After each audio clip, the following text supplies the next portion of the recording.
Dave Cooper Live, we connect the industry leaders in the architectural, engineering, and construction space with the people, the products, and the processes to help them build it better.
What happens when innovation outruns regulation and architects are caught in the middle?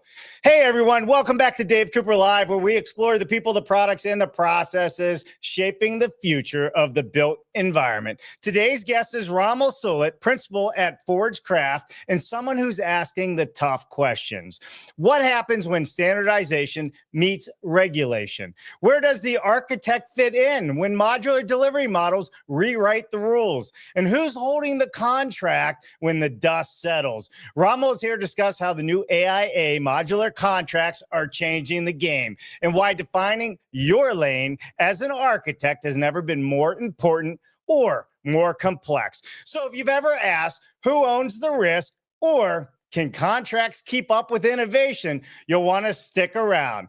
But before we get into it, we have to give a big shout out to our good friends at Cobalt Creed. They service builders, developers, prefab home builders, and manufacturers, allowing them to achieve the highest levels of comfort, indoor air quality, and low energy costs with their HVAC systems installed for their projects and their customers. Their approach is simple. By using their proprietary small duct, high velocity central heating and cooling system. If you want to learn more, go check them out at Cobalt Creed. And now a few words from these supporting members, and we're going to get right into it with Rommel. CombiLift is the largest global manufacturer of multi-directional forklifts and straddle carriers, a leader in long load handling solutions, offering a free warehouse and site optimization design service. CombiLift helps companies of all sizes and from every industry maximize the capacity, safety, and efficiency of their warehouse and storage facilities. A big thank you to Paul Short and the team at CombiLift for helping us all to build it better. Visit them at combilift.com. Ready to scale up your offsite construction business? Introducing 4A Constructs, your solution to finding skilled labor for offsite manufacturing. Say goodbye to the headache of recruiting a skilled workforce with hand-selected certified tradesmen that are expertly trained and managed for offsite manufacturing, set crews, and finish crews, ensuring maximum productivity and safety. Unlock the future of skilled workforce development for all of your offsite construction needs. Visit. All right, everybody, thank you for watching Dave Cooper Live, and thank you to all of our supporting members as well. And for all of you that are supporting us and have your name scrolling across the ticker below, we cannot do this without you. If you'd like to have your name, your logo below, please let us know. We'd love to have you as a supporting member so we can keep delivering all these informative conversations to all of you out there. All right, without further ado, let's hop into today's show and let's bring Rommel on, who's going to help us understand what's going on in the world of AIA. Rommel, welcome to the show, my friend. Hey, Dave, how you doing? Happy to be here. Doing great. I'm doing great. You know, we had a few storms here in PA, but outside of that, we're doing magnificent. So, Rommel, why don't you tell me a little bit about who you are, what you do before we hop into this? In fact, we want to know everything about you from the moment you were born to this very moment in time, Rommel. Do not leave out any of the good stuff from the hospital, or we're going to have somebody from your family on this show, and they're going to help you spill all the beans, but you only have a minute and a half to do it. The floor is yours. Go for it, my friend. Well, let's start with where I'm talking to you from. We're in Austin. It's actually raining in Austin as well. Unusual for this time of the year, but I've pretty much held my entire career here in Austin. Started a company, Forge Craft, about 11 years ago, and graduated at University of Texas, have a graduate degree from the School of Architecture, and have worked, prior to starting Forge Craft, mainly in corporate architecture. I did have a stint in Europe. I interned for Rem Koolhaas for a period of time. Which I think is where I, sort of my own proclivities for innovation were sort of like further stirred in that space. And flash forward to now, we formed a company which is focused on equal attention to building science, as well as the programs that allow us to build better so that people can live better lives. And that sounds cheesy, but that's exactly why we started ForgeCraft in the first place.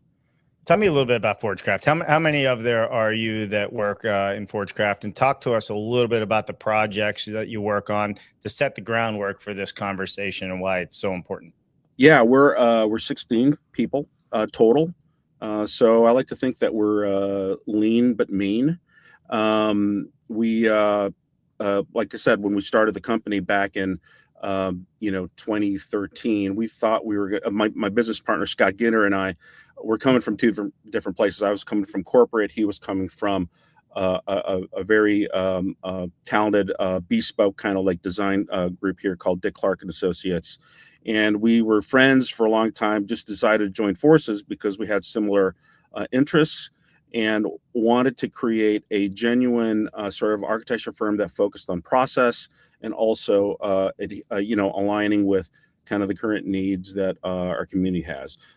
At the time, there was something like, 400 million, a shortage of 400 million homes that were, globally a housing shortage at every level, every socioeconomic level. So we kind of started the company with this premise that if we did nothing but try to solve the housing problem, we'd be doing a lot, right? And so we actually started, I thought we were going to start with some small houses, but we started the company with two projects in hand. We had an affordable housing project, 120 unit affordable housing project. And then I had a 100 unit micro unit project, market rate micro unit project, and a company that was like 4 people large at the time.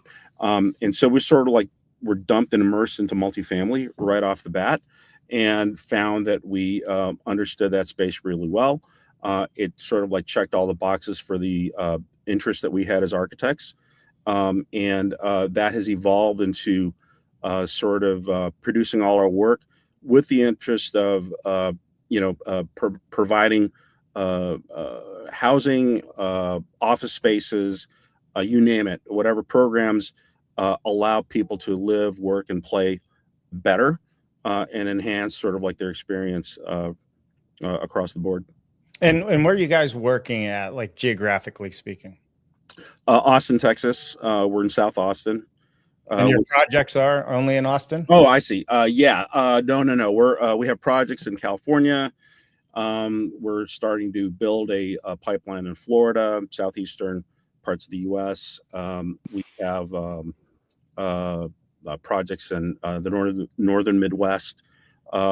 And then with respect to the modular space, we're starting to build a pipeline, even with some overseas companies have reached out to us and expressed an interest in working with us to help them deploy their products here in the U.S. Sure. And have you guys worked on any offsite modular panelized projects? We have for sure. I'd say the work started right around 2015. We had a friend and client who was very excited when we started our company and said, you know, one of these days I'm going to come to you with a really great project, and happened to be a modular project. They wanted to build something modular in the shadow of Texas State University. And that to this day remains the largest project that we've worked on so far. We started that project as a wood modular project, got it through permitting, got it through all the sort of regulatory, sort of avenues that we had to go through. And then the client at the time decided that they were going to pivot and work with a new modular company that was making their waves into the US, and that company was Z Modular. So we pivoted and converted that project to a steel modular project using Z Modular's system. Long story short, we ended up working with Z Modular for about 3 projects simultaneously, including that one, which was a 143 unit student housing project in San Marcos, which is about 40 minutes south of Boston. And then we also worked on an office addition in San Antonio and an office addition in Riverside, California, all simultaneously. So we just sort of cut our teeth in modular all of a sudden. And then also simultaneously to that, we were tapped to work with a company called Cloud Kitchens, which was a QSR company.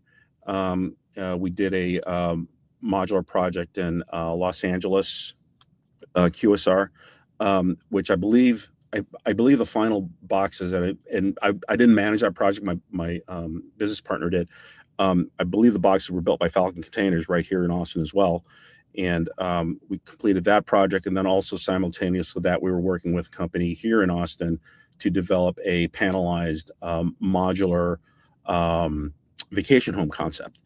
And so, we were just immersed in the modular space all of a sudden, and worked with TDLR, which those that know who TDLR is, they are the state-run agency that runs the IHB, the Industrialized Housing and Building process here in the state of Texas. They're kind of renowned for being one of the more organized and therefore stringent regulatory agencies, and we feel fortunate in the end that we sort of like cut our teeth with them, because we feel if we can get through all the, working with NTA, which was the third party agency we used, and then TDLR, if we can get through that, we could probably do modular anywhere in the country. And that's sort of proven to be the case so far. Yeah. And NTA is part of the ICC as well, right? The International Code Council, and they do a lot of testing for the space. So you didn't just you cut your teeth in this. I mean, you got thrown in the fire of modular with so many big projects at one time. It was sink or swim, to say the least. But we're fortunate. We did have folks that were knowledgeable in the modular space, but I'd be lying if I said that we all knew what we were doing. Right? We were all figuring it out as we went. But I think really good communication, really good sort of coordination, and sort of like as we developed the processes, I mean, to the point of standards, there was no standardized process. So our bets were as good as anyone else's bets. And, the processes that we derived, we still are still form the basis of how we do our modular work. I call it our second generation modular work now. Well, to kind of set the groundwork for maybe those that are watching that do not understand, what the big deal is between AIA, architects, modular, offsite construction is, offsite generally uses their own engineers and designers to pull together the buildings, and they deliver the buildings. And so there's a lot of gray area that started happening in the offsite space, where they wanted the architects and the designers to give them the beautiful designs and the layouts, but when it came to structural and other things, I think it's where it gets a little bit gray, so to speak. The building department, who owns the project, whose name's on the project, all of these things, right? So this is why we're going to jump into this new AIA modular contracts that are happening. So maybe help everybody understand, how is the new AIA modular contract documents kind of reshaping the architect's role in the offsite delivery models? And we're not just talking modular, we're talking mass timber, all across the board.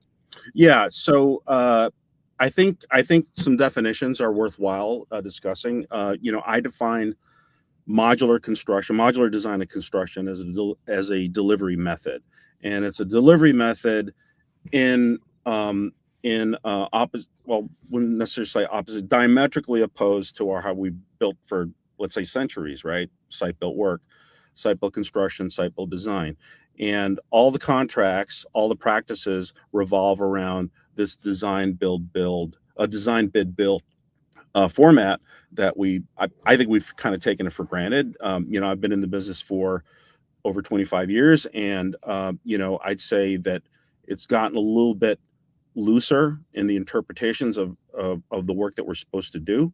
And so I think in retrospect, one of the reasons why I really was drawn to modular was you kind of have to eliminate as much gray area as you can when you're doing a modular project, because if you let it live in the gray area, it has some really serious implications to the detriment of the project moving forward, right? You end up having gaps of scope, gaps of fee, right? Right. Gaps in schedule, gaps in regulatory oversight. And so what I really realized I was drawn to in modular is like, well, this is how we should be doing all projects, whether they're modular or not. And then there's this added design issue. I think it's a design issue of how do I build within the constraints that are forced on me in modular work. But the same rules apply. I still have to go from soup to nuts in an organized fashion, and where we're covering all our liabilities, but also executing the project on time, with the teams that we start with in the first place, and then ideally defending the integrity of the initial designs. Right. In recent years, I found it harder and harder to do that in site built construction. I'm not blaming the contractors or blaming the regulatory teams. I think it's just a function of best practices are just that. In fact, we've had these conversations at the roundtables at some of these conferences I've been to. People, we'd mention best practices. People say, "Well, it's just practice." It's not. It's no longer best practices. It's just how we've done things for decades and so on. We don't question it. And so, I think when we kind of came into the modular space, we realized that we're trying to deploy a new form of practice, which is more organized. There are key points, key critical paths, and milestones that are defined. I would say that overall, in execution of any project, it's a mitigation of constraints against opportunity. And I feel like the old contracts didn't really necessarily align with kind of our processes that we were trying to develop today. The modular contract does make a very serious attempt, and I have had a chance to review the B181, which is the standard form of agreement between owner and architect, volumetric modular edition.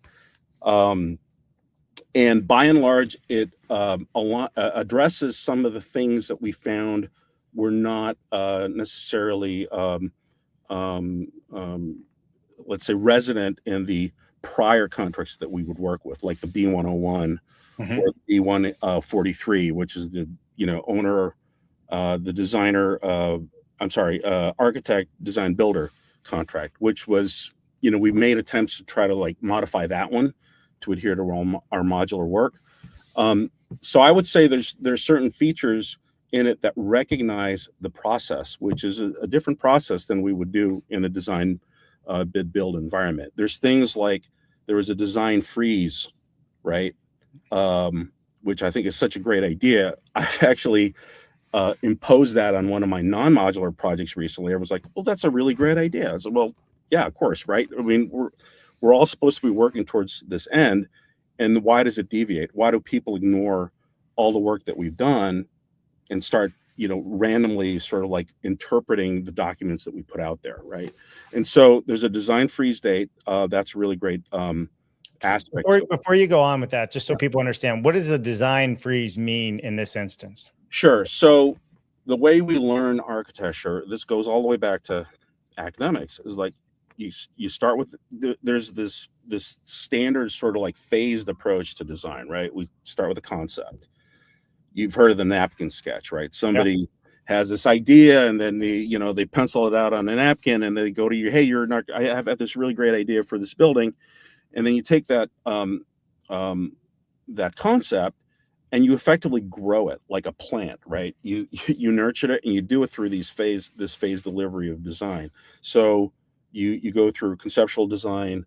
Let's say maybe even early on you do a feasibility, right, to determine whether you have a project at all, whether it's doable. You attach some numbers to it. You attach some sort of like you project out to see if it's even doable in the first place, and then you build the project from there on. So you go from typically feasibility, conceptual design, schematic design, design development, construction documents, right?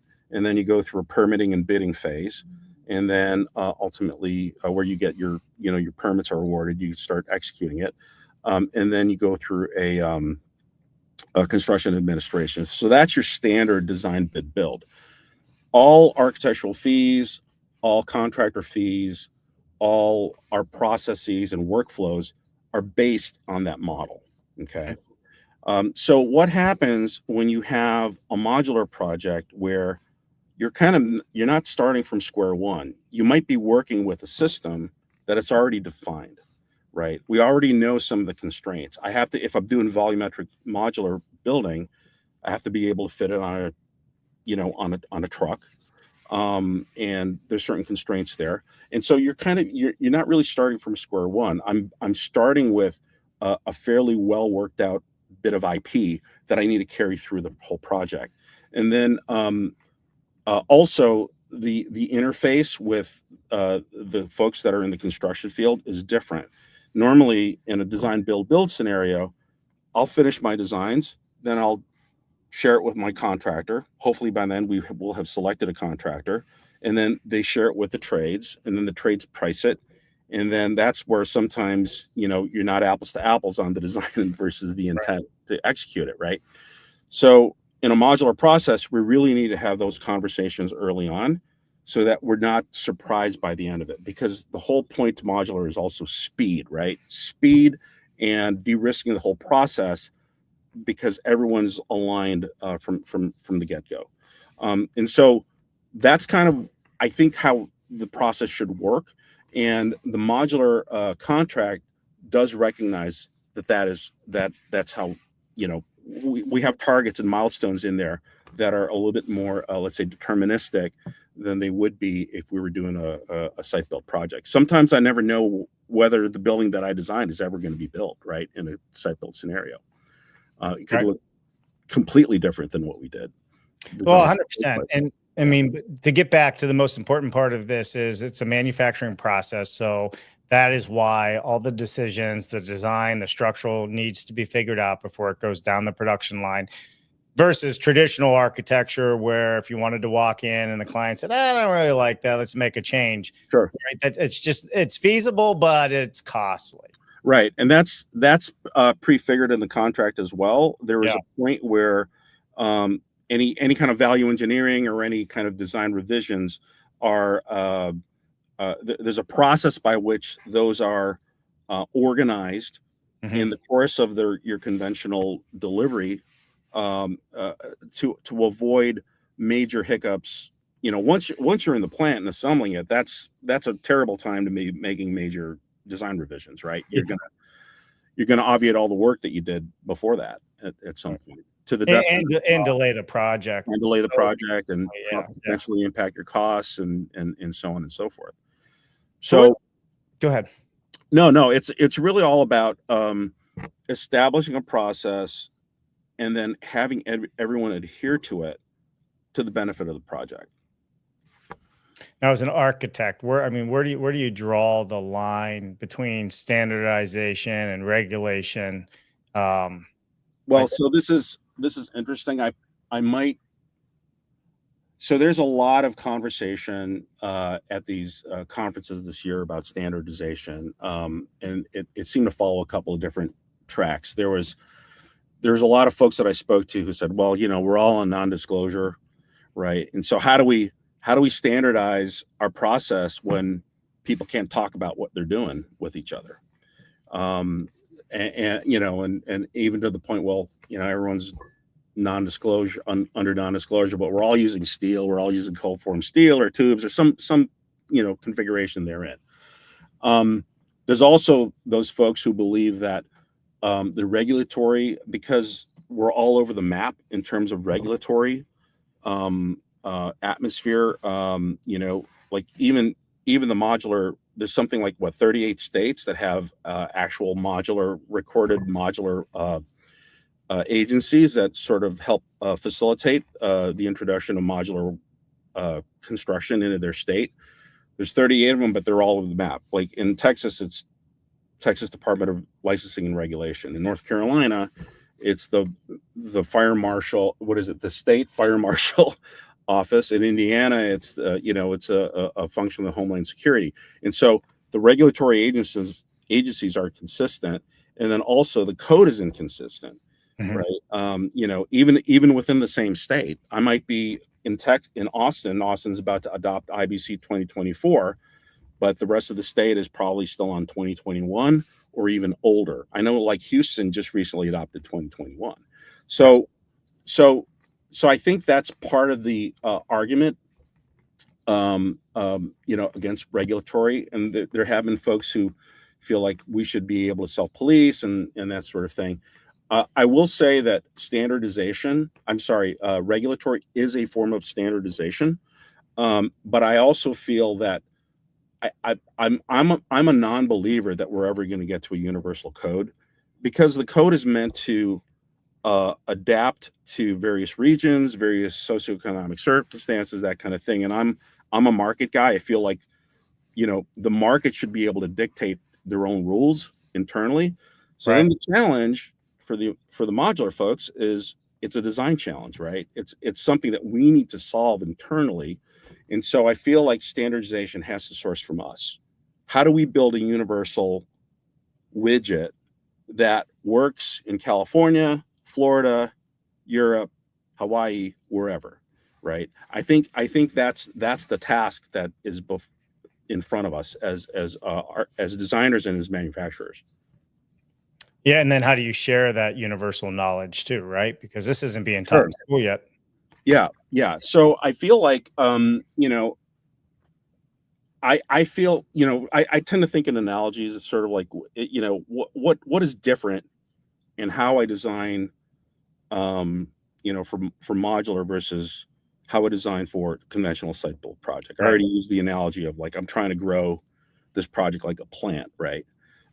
So what, the Lego blocks, right, has always been something that we've used in architecture to talk about modular projects. And so that's one way to think about it. It's like, okay, what is this universal sort of building block that is consistent from project to project to project?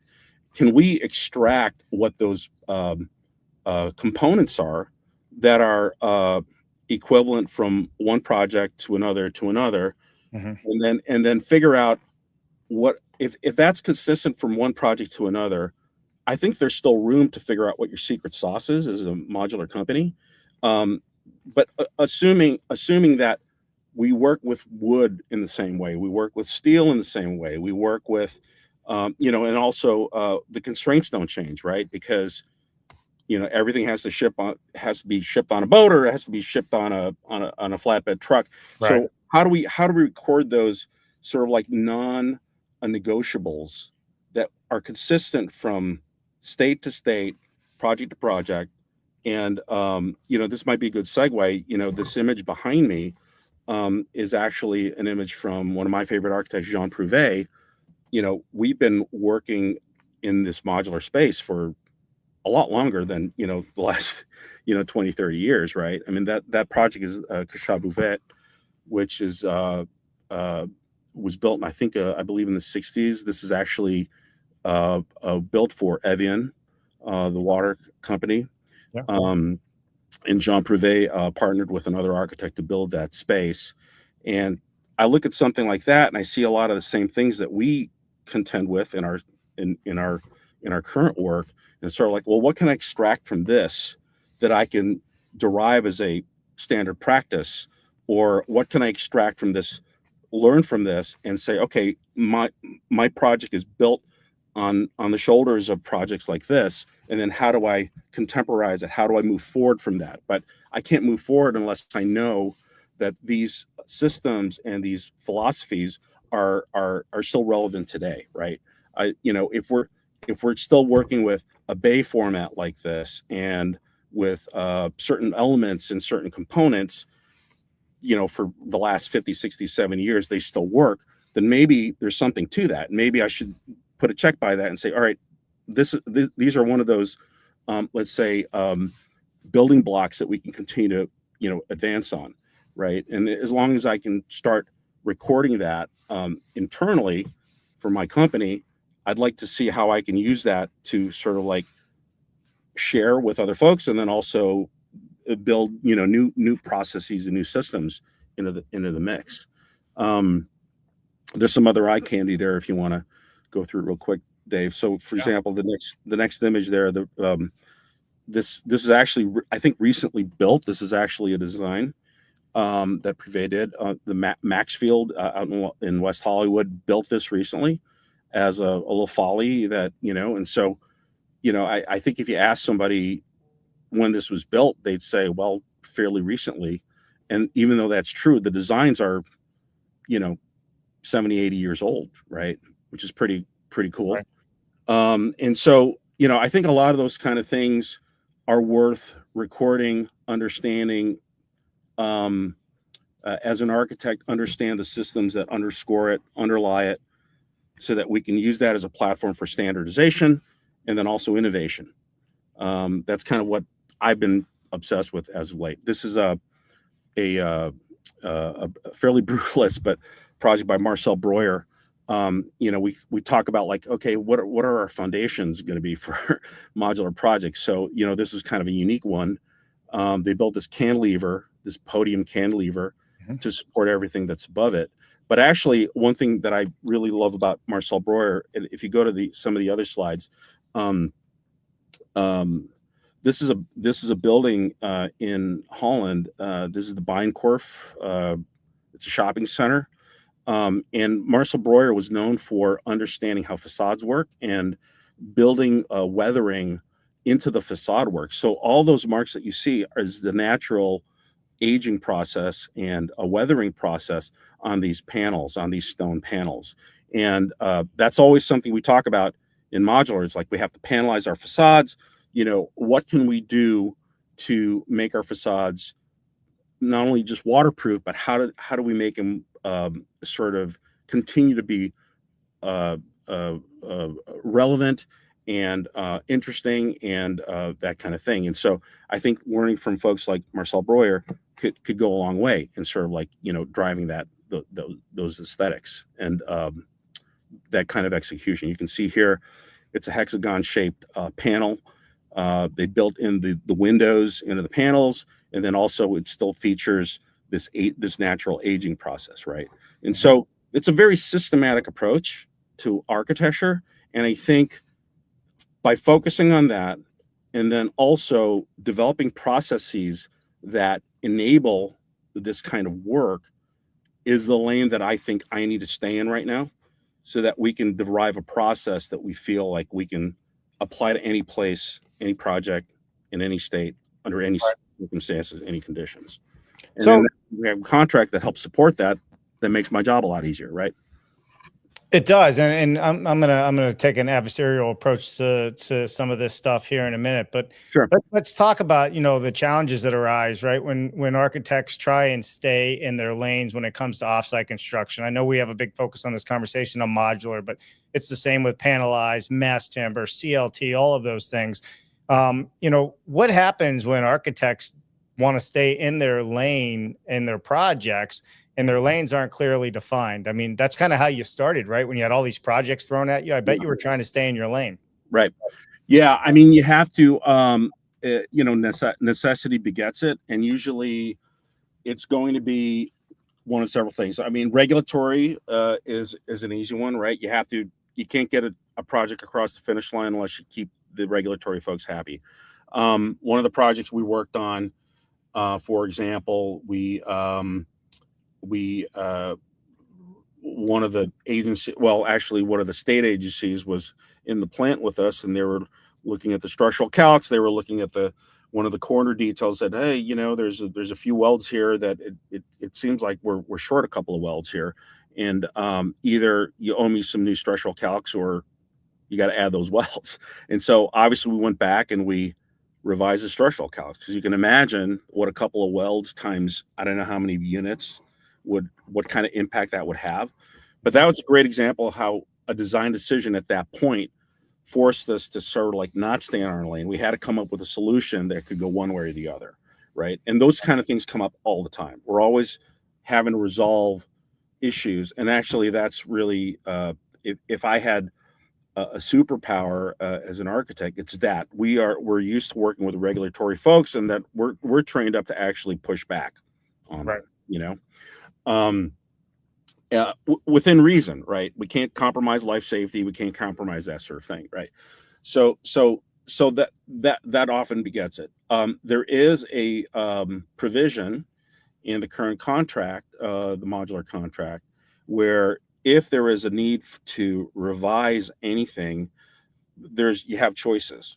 So you can either choose to adjust your program so that your costs aren't compromised, and then you can kind of continue on the path you have. You can increase the budget, right? You can modify the drawing, but that's all recorded. It's a decision that is made by not just the architect, but by the developer, the contractor, and so the team has to make that decision. And so that's where I think, I'm happy to come out of my lane, but I can't operate in a vacuum, right? Every decision I make impacts everything else. If I make a decision about my facade, it might impact my structural integrity, and I have to make sure that everyone's on board with that decision. And ultimately, it is going to come down to cost and performance. So as long as we meet both within reason for everybody involved, then there's a path forward, even if it means we deviate a little bit. So Rama, let me ask you this. Traditional architecture way is to draw something up, send it out to bid, right? In this instance with offsite construction, how important is it that you build this team of people up front so the decisions can be made up front, which in some instances makes your life a lot easier too, because you're making real-time decisions and seeing conflicts that maybe you didn't see. But if you were to give advice to architects and designers out there that are looking at one of these projects, how important is that one piece of having all the stakeholders at the table together? It's probably the single most important thing for an owner to understand. I think if I had 1,000 folks in the industry here in front of me, whether they're designers, contractors, regulatory, I think they would say, yeah, have your team in place, make some of those early decisions. You have to know what you're aiming for before you really get on this, it's all about speed, right? Before you get on that assembly line. You have to think of your design process as part of the assembly. That's right. Line, right. The one thing I'm trying to figure out for my own office is, ostensibly we're designing in a lean manufacturing type atmosphere. I think most companies more or less try to adhere to that. But as a designer, I have to take a different tack on how I design things. I have to have a lean design methodology that transitions into lean manufacturing fairly fluidly. And so that's something that we're very self-conscious of at our firm. And that's something that we discuss with some of our other, consultants and our affiliates and some of our other colleagues in the architectural space. It's sort of, okay, what are we doing to help facilitate? There should be no surprises by the time I get, that building or that unit to the first station in a given plant. And so that's something that we're really trying to hone in on. And actually the modular contract recognizes that. So there's a phase that's called pre-design, where all these decisions should be made before you even get into schematic design. So we've called it several things in the past. We call it feasibility.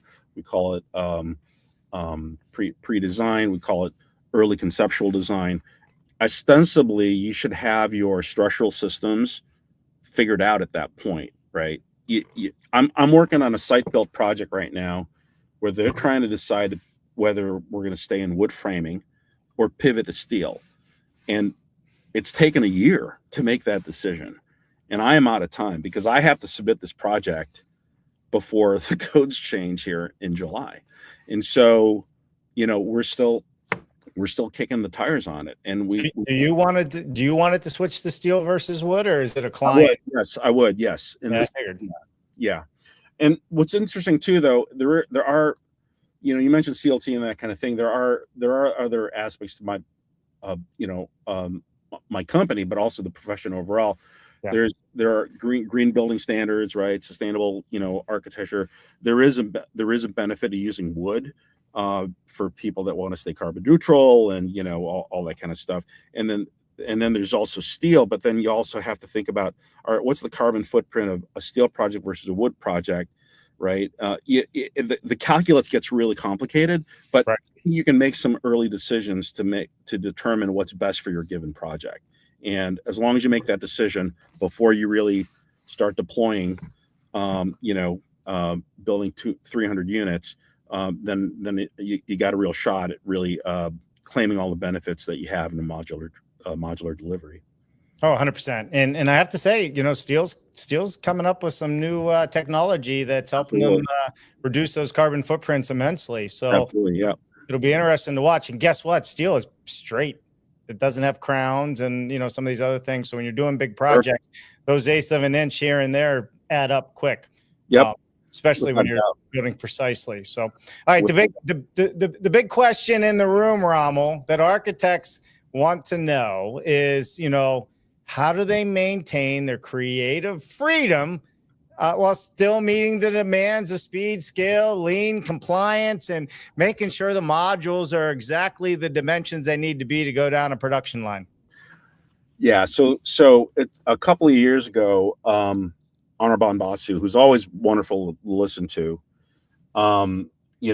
made some comments in his keynote speech, something to the effect that, we have to eliminate some of the obstacles for us to something to the effect of we need to work on eliminating some of those obstacles that affect our efficiencies and modular and so on, and managed to take a little bit of a dig at the architects. And, it was all in good fun, but I was huddled with a bunch of architects in the corner. After that, I said, we were all talking, and I said, well, when was the last time you guys, walked into a room with your scarf and your round glasses and dressed in your all black and complained about the lack of freedom that you have in architecture? I basically said that I've always had to deal with constraints. You mentioned earlier, Dave, that we're always stuck in the middle. Well, I've been in that space forever and ever. I've never had a project where I didn't have constraints. What I like about modular is those constraints are front and center. So it's like if you know the devil you know is better than the devil you don't know. Okay. If I know what I'm contending with, I can deal with it. If I'm a creative person, I should be able to deal with it. So, and this proved out on one of the projects we're working on with a modular company.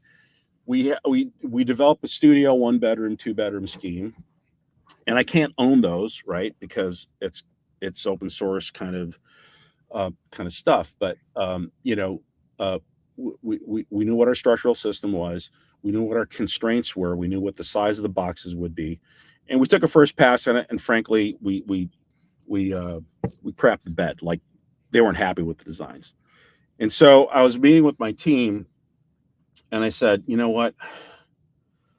I'm going to do something that is counter to our general sort of like proclivity. Normally, if you're given a constraint, like, okay, you're given 12 feet, you have this thing in your head, like, if I could just get 6 more inches, if I could have 6 inch, or if I could just have 13 feet, if I could have 13.6, right? Where does it end, right? It's like you're always trying to push back on these constraints. So I directed the team. I said, look, guys, let's live within these constraints. Let's get smaller, right? Let's take this box and let's divide it up even further. Let's make it even smaller. And so we came up with combinations of dimensional constraints within the box. We started slicing up in different pieces. Mm-hmm. And we found one that just completely opened it up. We didn't modify the out-to-out constraints of the box, but we modified the internal constraints of the box. And we discovered some really wonderful things. We presented that to the team, and they were like, "This is like one of the best layouts I've seen in like whatever, I don't know how many years." We presented the same box to some potential clients who've been, you know, 25,000, units over the course of like 50 years in a career, and they said the same thing, like, "This is a beauty of a unit. What did you guys do?" And I said, "Well, we just went small. We worked within the constraints and forced more constraints on ourselves, and it opened up all these opportunities. Suddenly we knew that we could build a very regular kitchen system, right? Or we could do a very regular sort of bathroom pod. And it started, we didn't know which direction we were going to go, but it just started with this establishing this rule. Let's not push back on the boundaries of this unit. Let's work within it and see what kind of world we can derive within the limits of the six-sided box. And we found it. It's amazing, right? When you change people's mindset and what they're thinking about. Yeah. A lot of creative stuff comes out. You're seeing it in the ADU market right now. Some of these ADUs, you walk in, you're like, my gosh, this is absolutely amazing. Yeah. It's incredible. And I think and what's interesting too is, like, for a long time, the ADU market was considered, well, you're just going to lose your money or, whatever. I'm actually seeing the opposite. There seems to be a lot of interest in the ADU market because people's sort of programs for living have also changed. I've talked to friends who are, even in a town like Austin where you really need a car. That first, I mentioned I had a micro unit project way back, and I polled some friends of mine. I said, well, let's say if I gave you a 500, actually the area code here is 5512, and we found a unit that was a 512 square foot unit, which was like a nice little marketing thing. Right. But we said, all right, if I gave you this unit and let's say we're going to eliminate some of the things you're used to, and people were like, yeah, sure, that's great. I mean, I want to get rid of my car, and the only thing that was interesting about it was we polled a group of half of the folks in the room were male and half the folks were female. The males wanted to be this open loft space, and the females wanted their own private space. So that was again an example of how we had to subdivide the space internally in order to meet half the market, and maybe the most important part of the market. And so that forced us to create a wardrobe system and all that kind of stuff. But again, those constraints begot innovation. Well, I mean, that's typically how it works, right? That's where innovation comes from when you start being constrained, Absolutely. I mean, it's everything from, people being locked up in prison. They, all of a sudden they figured out how to carve their way out with their fingernail, it's make your own beer, or whatever. Yeah, no, I agree. And I think that's a really important, and again, to the point of like looking at some of these older modules. So there's one of the images that I wasn't able to share. There was a woman named Charlotte Perriand who used to work for Le Corbusier. No one knows about her because she used to work for one of the greats, right? Actually, people do know about her, but she's sort of coming in her own now. But she designed a really beautiful modular ski resort that is still there. They've taken the building down, but and I had the pleasure of seeing they had an actual bathroom pod and kitchen pod at the Art Institute of Chicago 2 years ago. That's my hometown in Chicago. So I just happened to drop by there, and lo and behold, there's this, modular bathroom unit that dated back to the 1960s. And I was like, wow. So maybe I'm not being as innovative as I thought I was. Maybe we just need to kind of keep building this and use this as a platform to continue the innovation rather than beginning innovation. So I think there's really great examples of that throughout history. And I want to have a better understanding where I am today as an architect, and again, build on that platform and advance. The whole rising tide raises all boats. I am a believer in that. Well, it is. And listen, modular's been around for years. Everybody always says, all right, Sears and Robux housing, but even in Europe, it was long before even that was happening. So it doesn't surprise me that you found a bathroom pods from way back when. Sure. I think now we're just seeing more people starting to embrace this. We're seeing too many people on the streets. The cost of living is through the roof. And again, not only as architects and designers are you having to start working within these constraints. It's like you said earlier. So is the people. Yeah. We're now all forced. Not everybody can afford $1 million, starter homes. I mean, that's what it's looking like in a lot of parts of the world. Yeah. So when we're reducing the size of our units for that micro unit project, the general consensus was, I don't need a big ass living room. I'm just buying air.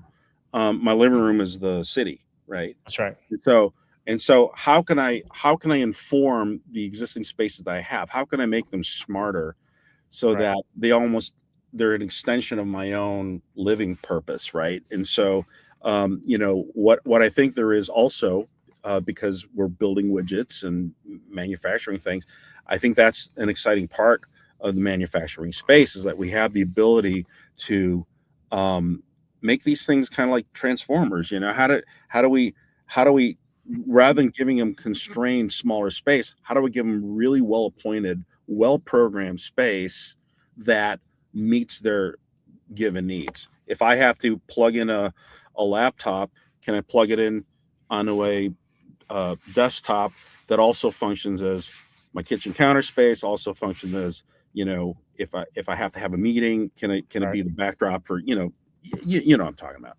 Absolutely. I lived my whole life programs into this thing. When we traveled in a motorhome for 2 years, I had to make everything my studio somehow. Sure. It serves multi-purposes everywhere you go. So we're getting pretty close on time here, Rommel. I wanted to put up a couple comments that I see coming through here. We won't get to everybody just because of the sake of time, but I figured it might be worth to flash a few up on the screen if I can get to them. Sure. Hey, this guy, Peter D. Maria. Oh, there's Peter. Hey, Jennifer and Rommel. Hey, Peter, how are you? Glad you're joining us from sunny California. He's a hell of an architect, man, and he owns Mid-Rise Modular. He's one of the best, and I really appreciated his breakout session at World of Modular. It's kind of also, I will say that there is the vein here of, we as architects, we shouldn't be in competition with each other. I mean, healthy competition is always good, but we're a league, right? We're a guild, as it were. And I think the more we can share content and process and sort of just, even war stories with each other, the better it is for everybody. Yeah, no, I agree. All right, we have looks like Glenn R here. Will the RAIC be mirroring the modular contracts model? Royal Architectural Institute of Canada. I think that is Glenn R from Informa, maybe. Doesn't pop up on my screen. Yeah, so I'm thinking that's who it is. Yeah, I think one of my colleagues who is a Canadian architect stated that they need to catch up with the AA. I mean, I'm talking like, this modular contract is about a month old, right? They released it on April 7th. But I think, and I also understand that there are no, and I could be wrong here, but I don't think Canada has the equivalent of the AA when it comes to instruments of service, like we have with the AA contracts. So I don't think there is a movement right now, but I think you would want to lean on your Canadian colleagues to push forth. All those contracts are downloadable from the AA website, and I think it's worth. I should also mention there are two contracts that MBI partnered with Consensus Docs. They released those contracts 2 years ago. So there's two Consensus Docs contracts, which are more architect, owner, a modular company and general conditions with Consensus Docs. And then there's 4 contracts with the AA, but there's 6 contracts out there right now that are specific towards volumetric modular construction. So we have another comment here. It's not showing up in my system, but I'm reading it from the screen. It's from David P. He says, regs need to catch up with our industry innovation or modular won't get off the ground. What's your take? Yes. So I think probably so the same mandatory building codes apply to modular as they do for site build. I think the issue that we have is it's all, like I said, it's all over the map depending on where you are, what state you're in. I think it's more relevant to determine what aspects of the code do need to catch up. And I think it's always going to be fire, life safety, accessibility, right? And so if we can get fire and life safety and accessibility current, then I think that goes a long way. There are some other aspects of the code that are new. I know in the IBC 2021, there's a requirement for drainage layers for things like stucco and fiber cement, which are, often used in modular construction. That's been relevant only for the last 3 or 4 years. And the reason why that's in the code is because of litigation that predated that. Right. Talking to one of my envelope consultants, that's the case. So I think we might also want to be selective about what aspects of the code are worth implementing now, whether it's part of your current code sort of environment or not. Right. Excellent. Well, thanks for the question, David. Thanks for watching the show. Here's no stranger, Greg Ugaldi, the past chair of the National Association of Home Builders. Same guy that updates the president and the Secretary of Housing. Good to see it, Greg. DC Live is once again providing critical information for offsite building with Dave and Rommel hitting the key regulatory challenge and complications. Greg, it's always awesome when you have time to chime in. So thank you for that very much. Rommel, say hi to Greg. Say hi, hey, Greg. Feel free to share with me anything on your end. I'm happy to, drill in on this. I actually enjoy it, believe it or not. Excellent. All right, Jennifer had a comment here. Says Rommel Sulit. Even when there are ICC pre-approved building products like Fernitos, Eric Benavides, George Castellano, how do architects learn about these prefab solutions?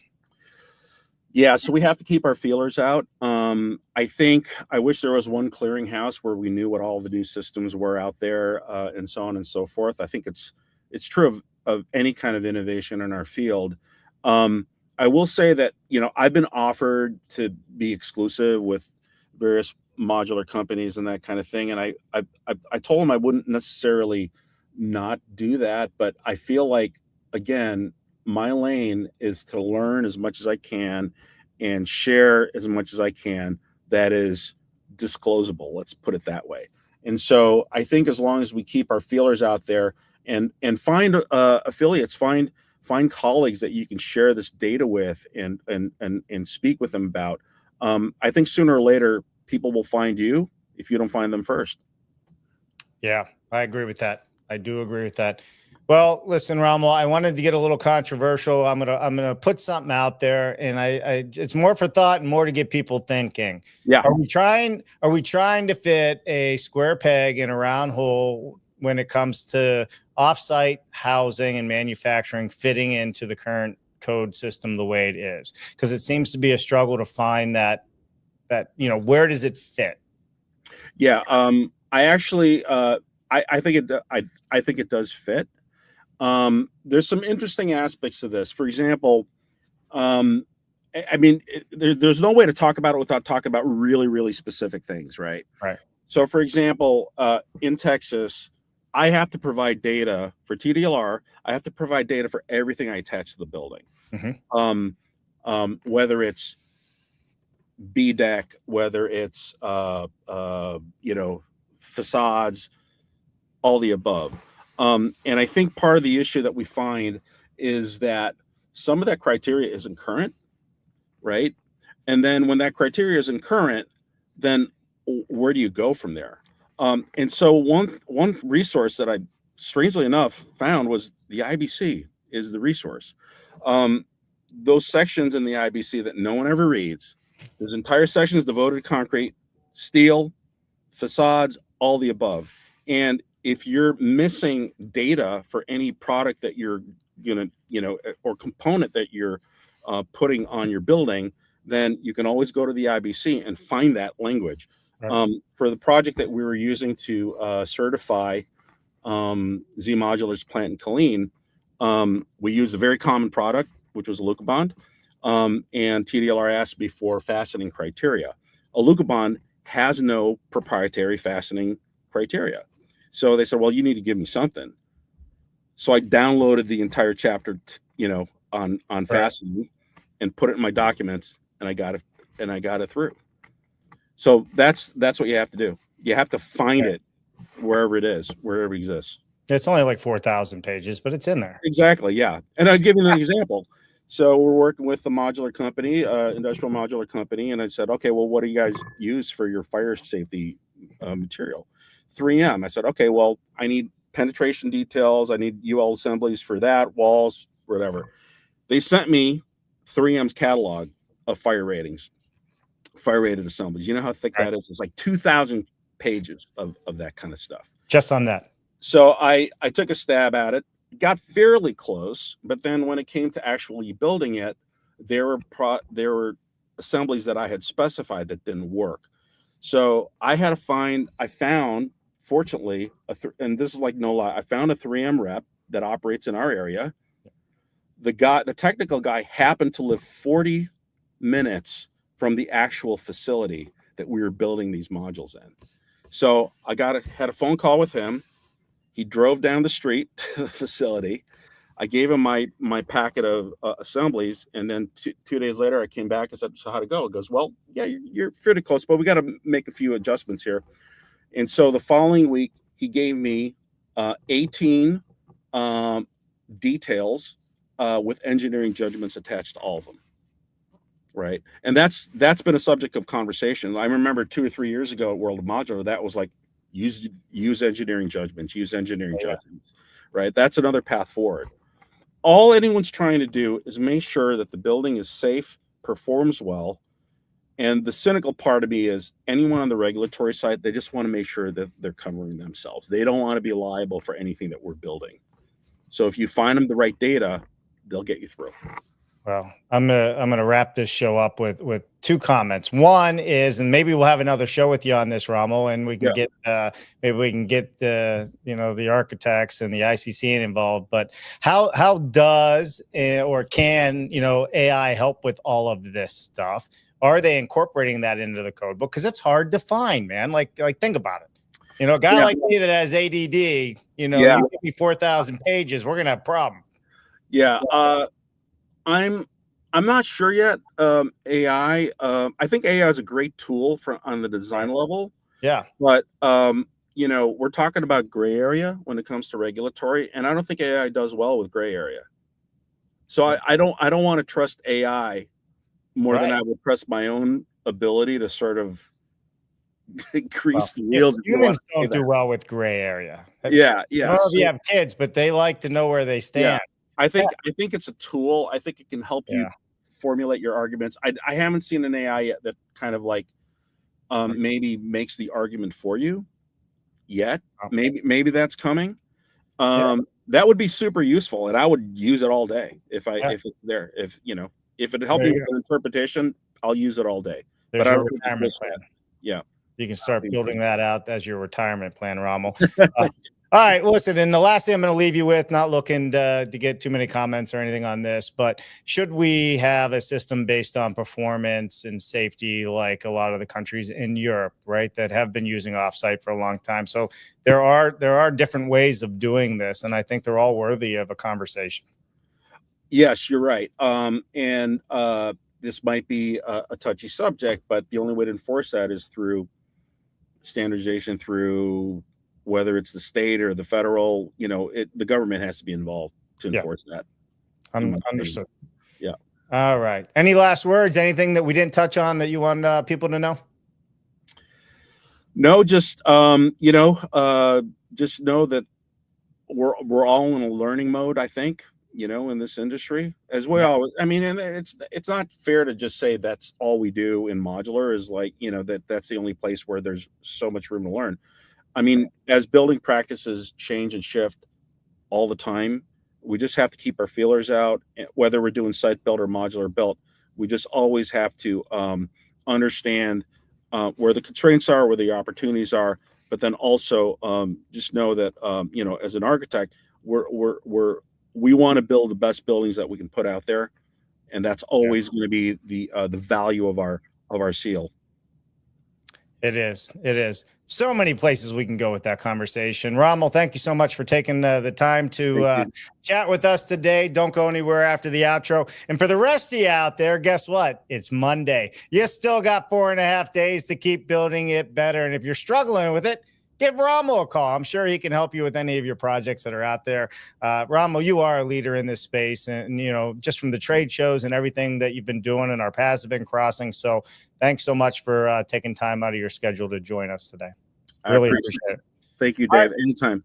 Yeah, you're welcome. All right, everybody. Make sure you thank all of these supporting members as well. I'm Dave Cooper. Thanks for watching.